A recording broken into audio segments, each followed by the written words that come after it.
आप देख रहे हैं देवभूमि, मैं हूं आपके साथ तुषार कौशिक। कोरोना को लेकर उत्तराखंड से एक राहत भरी खबर है। आज भी उत्तराखंड से सामने नहीं आया कोरोना पॉजिटिव का कोई मरीज। आज भी सभी 214 सैंपल उनकी रिपोर्ट्स निगेटिव आई हैं। कोरोना से ठीक होकर जाने वालों की संख्या बढ़कर 23 हो गई है। उत्तराखंड में आज 5 नए मरीज ठीक होकर गए हैं और आपको बता रहे 3 मरीज नैनीताल के और 2 मरीज उधम सिंह नगर के ठीक हुए। होम क्वारंटाइन होने वाले लोगों की तादाद 65,000 तक पहुंची है। उत्तराखंड में 2,705 लोगों को किया गया इंस्टीट्यूशनल क्वारंटाइन। रिलीफ कैंप्स में रह रहे मजदूरों की लगातार काउंसलिंग हो रही है। उत्तराखंड में अब तक 17,868 लोगों की मनोवैज्ञानिक काउंसिल की गई। कोरोना से ठीक होकर जाने वालों की संख्या बढ़ी है। आज 22 अप्रैल है। आज हमारे पास तीनों लैब से 214 सैंपल्स की रिपोर्ट आई है और सारी नेगेटिव हैं। कल तक 19 केसेस जो पॉजिटिव थे वो नेगेटिव हो चुके थे। आज 4 और पेशेंट्स हैं जो नेगेटिव हो गए हैं। इस प्रकार कुल 46 में से 23 लोग कोरोना मुक्त हो गए हैं, यानी कि 50% लोग कोरोना से मुक्त हो चुके हैं। आज हमने 213 सैंपल्स डिफरेंट लैब्स को भेजे हैं। इस प्रकार कुल मिला के 4,275 लोगों के सैंपल हम अपनी लैब्स को अब तक भिजवा चुके हैं। आज के दिन 227 सैंपल्स हैं जो हमारे पास लैब्स में टेस्टिंग के लिए पे लगे हुए हैं। एक और इम्पॉर्टेंट बात है कि जनपद पौड़ी गढ़वाल में जो एक केस था, उस केस को हुए 28 दिन से ज़्यादा का वक्त हो गया, कोई केस वहाँ पे नहीं आया है। तो जनपद पौड़ी गढ़वाल भी अब ग्रीन जोन में आ गया है, यानी कि हम उसको कोरोना मुक्त जनपद कह सकते हैं। हमने डिफरेंट जो हमारे पास कैंप्स हैं जहाँ पे लेबर या माइग्रेंट्स रुके हुए हैं, या डिफरेंट क्वारंटीन कैंप्स या डिफरेंट लोगों की हमने कुल मिला के 17,800 लोगों को हमने अब तक काउंसिल किया है साइकेट्रिस्ट या काउंसलर्स के द्वारा। फ़हीम तना हमारे साथ फोन लाइन पर जुड़ गए हैं। फ़हीम, ये एक राहत की खबर जरूर है कि आज भी कोई नेगेटिव मतलब पॉजिटिव रिपोर्ट नहीं आई है, नेगेटिव आई है रिपोर्ट। ऐसे में कोरोना से कोई नया मरीज सामने नहीं आया। स्थिति क्या है? क्या ये बेहतरी के संकेत? देखो तुषार, निसंदेह ये बेहतरी के संकेत हैं और ये इस बात के भी संकेत हैं कि अगर पॉजिटिव आए जो मरीज हैं वो ठीक होकर के जा रहे हैं, तो कहीं ना कहीं ये जो ट्रीटमेंट की व्यवस्था है उसको लेकर के भी एक संतुष्टि जाहिर होती है। और नए केस नहीं आना, ये भी अपने आप में एक संतुष्टि जाहिर करता है। दूसरा दिन है लगातार, अभी तक कोई केस नहीं बढ़ा है। 246 की जो संख्या है वो रुकी हुई है। लेकिन इस सब के बीच अगर हम देखते हैं तुषार, जो काउंसलिंग वाला जो पार्ट है, इसमें ज्यादा तादाद में लोगों की काउंसलिंग की गई है, तो इसके देखिए 2 इससे मायने जाते हैं। ये कि क्योंकि ये लोग लॉकडाउन में बहुत बड़ी तादाद में आए थे, तो अपने घर बार से दूर हैं, क्योंकि जहां के तहां रोक दिया गया था जब अप्रैल के बाद में 1 अप्रैल से। तो लिहाजा काउंसलिंग का मतलब सीधे तौर पर ये थे कि लोग मेंटली थोड़ा सा डिस्टर्ब हो रहे हैं और कोरोना को लेकर के कहीं ना कहीं एक मनोस्थिति अच्छी नहीं है। तो ये जो काउंसलिंग लगातार हो रही है, फिजिकल जाकर के भी काउंसलिंग पिछले दिनों कराई गई, और दूसरा ये कि जो हेल्पलाइन नंबर है वहाँ से भी लगातार काउंसलिंग हो रही है। 104 हेल्पलाइन नंबर है, दूसरा और सरकार का नंबर है वो है। तो इन काउंसलिंग नंबर पे काउंसलिंग हो रही है और ये लगातार बढ़ रही है। तो अभी तक बड़ी तादाद है, 17,000 से ज्यादा लोगों की काउंसलिंग हो जाना कहीं ना कहीं इस बात का संकेत है कि लोग मेंटली थोड़ा सा कहीं ना कहीं स्टक हो रहे हैं चीजों को लेकर के। अब इस पहलू पर भी काम करने की शायद जरूरत है। सरकार अपने लेवल पर कर रही है, शायद तो संस्थाओं को इसमें आगे आने की जरूरत है कि लोग घबराए ना, लोग परेशान ना हो, क्योंकि अपनी अपनी जगह पर एक तो सारी व्यवस्थाएं हो रही हैं। अगर कहीं कोई दिक्कत है तो उसको सामाजिक दिक्कत के तौर पर लेने, मेंटली परेशान होने की जरूरत नहीं। क्योंकि अगर घबराएंगे लोग, परेशान होंगे, एंजाइटी फील करेंगे, तो ये एक दूसरे तरीके की समस्या खड़ी कहीं ना हो जाए कि कोरोना से भले ही प्रभावित ना हो, लेकिन दूसरी चीजें और कहीं ना कहीं किस तरीके से परेशानी लोगों को पैदा ना हो जाए। तो इस लेवल पे भी मुझे लगता है इस बिंदु पर भी काम करने की शायद संस्थाओं की जरूरत है। ठीक है फ़हीम, आप हमारे साथ बने रहिए। एक और खबर पर आपसे जानकारी लेंगे।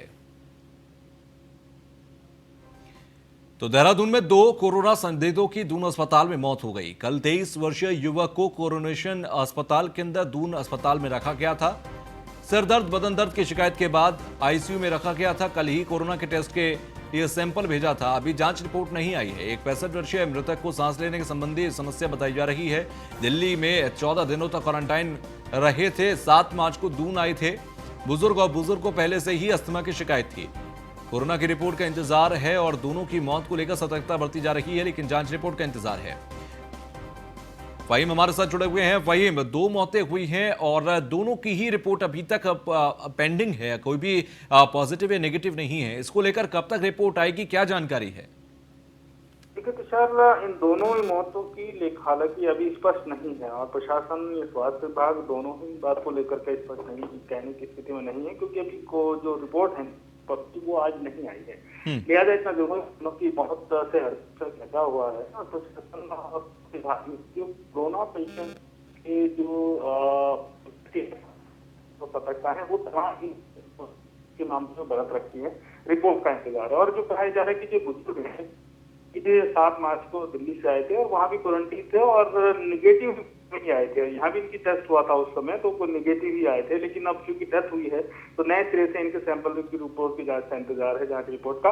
और जो दूसरा युवक है ये इसका अभी स्पष्ट नहीं है कि ये कहाँ से और इसका कोई टेस्ट हुआ था कि नहीं हुआ था, लेकिन इतना जरूर है कि जो सिम्टम्स हैं, सिम्टम्स के आधार पर सामान्य कोऑर्डिनेशन हॉस्पिटल है, वहां से Covid dedicated hospital Doon hospital भेजा गया था। तो इसलिए इन दोनों ही को लेकर के अभी डेड बॉडीज सौंपी नहीं गई है और रिपोर्ट का इंतजार है। आज इनकी आई है क्योंकि 2 से 3 से अधिक रिपोर्ट आ रही है, तो कल संभवतः दोपहर तक इनकी रिपोर्ट आने की संभावना है। उसके बाद ही अगर निगेटिव आती है तो उस हिसाब से और पॉजिटिव आती है तो उस हिसाब से सब प्रशासन अपना काम करेगा। बहरहाल दोनों मौतों को लेकर के काफी मंथन है और इसकी चर्चा काफी प्रशासन और स्वास्थ्य विभाग में। ठीक है, चलिए बहुत बहुत शुक्रिया फ़हीम हमसे जुड़ने के लिए और बातचीत करने के लिए।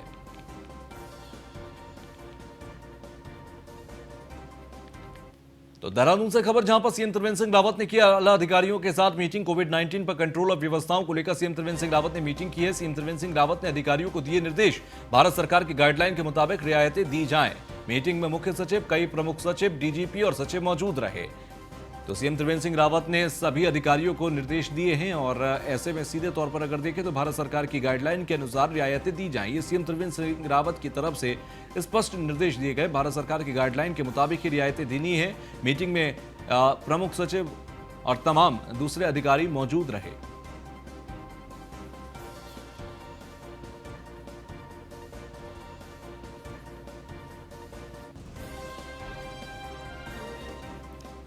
तो व्यवस्थाओं को लेकर सीएम त्रिवेंद्र सिंह रावत ने एक बैठक की और इस बैठक में उन्होंने ये निर्देश दिए हैं कि भारत सरकार की गाइडलाइन के मुताबिक ही सबको रियायतें देनी है।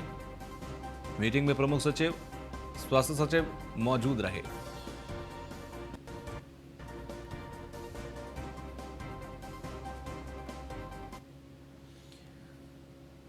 तो वहीं नरेंद्र में व्यापार उद्योग मंडल ने सामाजिक सरोकारों के क्षेत्र में न सिर्फ व्यापारियों के बीच बल्कि नगर के आम जनमानस में अपनी एक नई छवि बनाई है। अपनी निष्पक्ष कार्यशैली के बल पर व्यापार उद्योग संगठन व्यापारियों और नगरवासियों का विश्वास जीतने में कामयाबी के शिखर पर चढ़ता जा रहा है। व्यापार उद्योग मंडल द्वारा पुलिस थाना परिसर, चिकित्सालय परिसर और पालिका मैदान में अलग अलग कार्यक्रम आयोजित कर कोरोना वॉरियर्स की हौसला अफजाई के लिए उन्हें फूल मालाएं पहनाने के साथ ही शॉल उड़ाकर उन पर फूल मालाओं की वर्षा कर सम्मानित किया गया।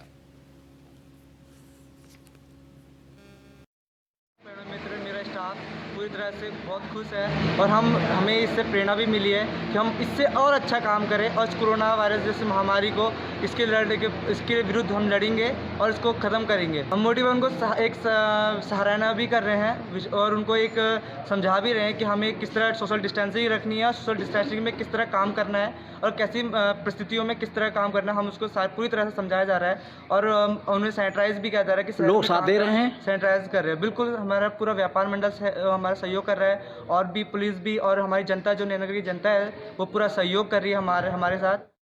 आज व्यापार मंडल नयनगर की ओर से हमारे कोरोना सोल्जर्स, हमारे पुलिसकर्मी, हमारे सफाई कर्मचारी, हमारे डॉक्टर्स और हमारे पत्रकार बंधुओं का आज व्यापार मंडल की ओर से सम्मानित किया गया है और उन्हें धन्यवाद दिया गया कि वो इस विकट घड़ी में अपनी जान की परवाह करे बगैर हमारा सहयोग कर रहे हैं, हमारी सुरक्षा कर रहे हैं और उसके लिए बहुत बहुत धन्यवाद देते हैं हम उन्हें। और जनता से अनुरोध करते हैं कृपया इन वीर योद्धाओं का सम्मान करें, उनके आदेशों का पालन करें, वो हमारी सुरक्षा के लिए हमेशा तत्पर हैं।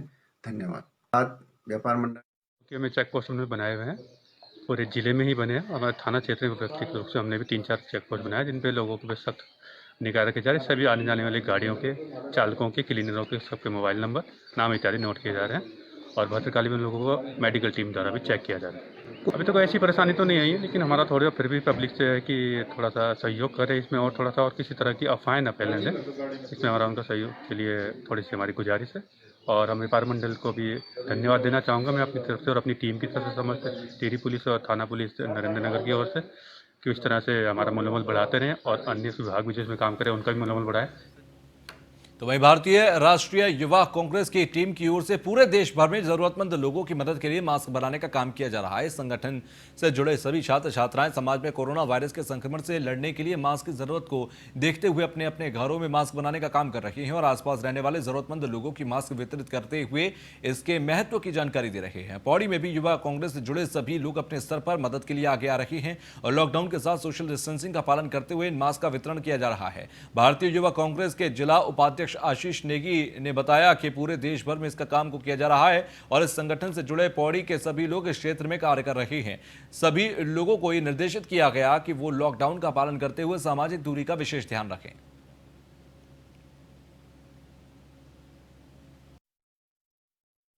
चाहता हूं जो इस वैश्विक महामारी कोरोना की इस जंग में आम जनमानस व गरीब लोगों के साथ मिलकर कार्य कर रहे हैं। आज पूरे उत्तराखंड में हमारे राष्ट्रीय अध्यक्ष श्रीनिवासन जी व बड़े भाई हमारे प्रदेश अध्यक्ष सुमित्र भुल्लर जी के आह्वान पर युवा कांग्रेस ने 1 लाख मास्क पूरे उत्तराखंड में बांटने का निर्णय लिया है। उसी कड़ी में आज पौड़ी में भी भारतीय राष्ट्रीय युवा कांग्रेस ने आम जनमानस या गरीब लोगों को मास्क वितरण किया है, क्योंकि आप सभी को पता है कि उत्तराखंड में मास्क बहुत ज़रूरी हो चुका है। इसी आधार पर आज मास्क वितरण किए गए हैं, जिससे कि आम जनमानस को तो कोरोना वायरस की वजह से चल रहे लॉकडाउन का आज वरिष्ठ पुलिस अधीक्षक ने कोतवाल सुधीर कुमार के साथ शहर का मुआयना किया। आपको बता दें कि शासन प्रशासन लॉकडाउन का कठोरता से पालन करवाने के लिए मुस्तैद दिखाई दे रहा है। शहर के मुआयने को लेकर वरिष्ठ पुलिस अधीक्षक एसके मीना ने कहा कि लॉकडाउन के उल्लंघन को किसी भी प्रकार से बर्दाश्त नहीं किया जाएगा और लॉकडाउन तोड़ने वाले के खिलाफ कठोर कार्रवाई की जाएगी। इस दौरान उन्होंने बैंकों में लग रही भीड़ पर बैंक प्रबंधन को भी फटकार लगाई है। क्षेत्र में उन्होंने लॉकडाउन होने पर भी नशे के बढ़ते कारोबार के बारे में कप्तान को कहा है, सर पुलिस की टीमें बना दी गई हैं और नशे के सौदागरों को बख्शा नहीं जाएगा।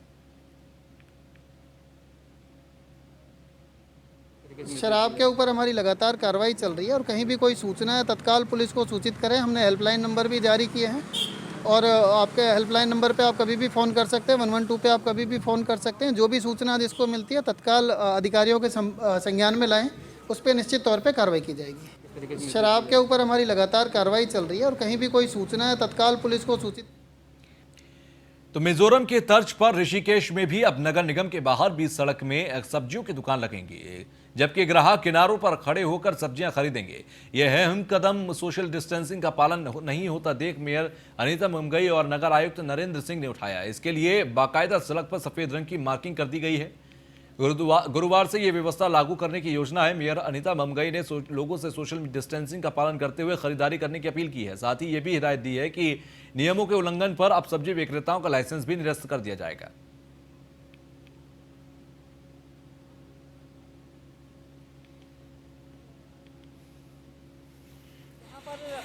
नगर निगम द्वारा फल और सब्जी विक्रेताओं के लिए सोशल डिस्टेंसिंग बनी रहे ताकि लोग इकट्ठे ना हो जाए। लगातार इसका प्रयास कर रहा है। हमने पहले 2-2 मीटर की दूरी पे गोले बनाए थे, लेकिन कई लोग उसका फिर भी उल्लंघन कर रहे हैं। लगातार हमारी टीम की अनावश्यक एनर्जी उसमें वेस्ट जा रही है। तो आज हमने यहाँ पर इससे अपना पेंट से 7x10 के एक ब्लॉक बना रहे हैं। इसका एक का मुंह दाएं की तरफ, एक का मुंह बाएं तरफ हो जाएगा। उससे बड़े आराम से सोशल डिस्टेंसिंग बनी रहेगी। उसके बावजूद भी यदि कोई फल सब्जी वाला उसका उल्लंघन करता है और उसकी दुकान के आगे यदि ज़्यादा भीड़ दिखती है तो उसको फिर हम दूसरे दिन से उसका लाइसेंस निरस्त करके उसको फल सब्जी नहीं लगाने देंगे।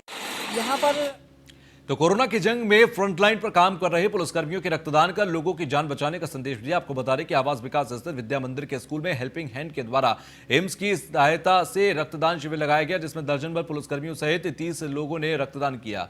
मौके पर सोशल डिस्टेंसिंग का पालन होता भी दिखाई दिया। एम्स के डॉक्टर सुशांत ने बताया कि एक यूनिट से 3 मरीजों की जान बचाई जाती है। शिविर में खास बात यह देखने को मिली कि ऐसे लोग भी रक्तदान करने पहुंचे जो अब तक 5 दर्जन से ज्यादा बार खून दे चुके हैं। हेल्पिंग हैंड लॉकडाउन से लगातार पुलिस को 1000 पैकेट खाने के दे रही है। ये संस्था काफी समय से गरीब लोगों की मेडिकल के संबंधित किसी भी तरह की मदद को तैयार रहते हैं।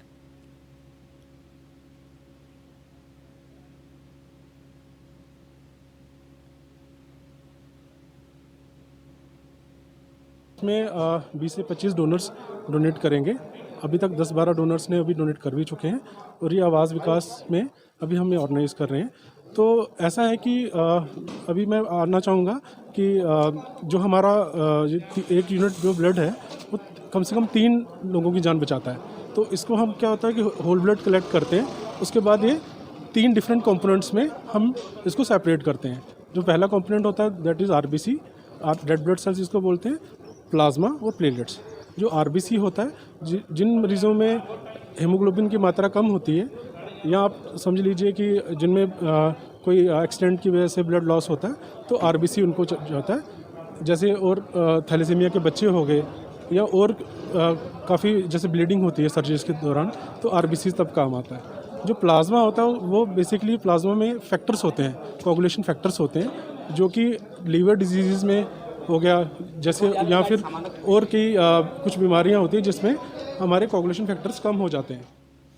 तो फिलहाल के लिए बुलेटिन में बस इतना ही। आगे भी खबरों का सिलसिला जारी रहेगा। देखते रहिए न्यूज़ 1 इंडिया।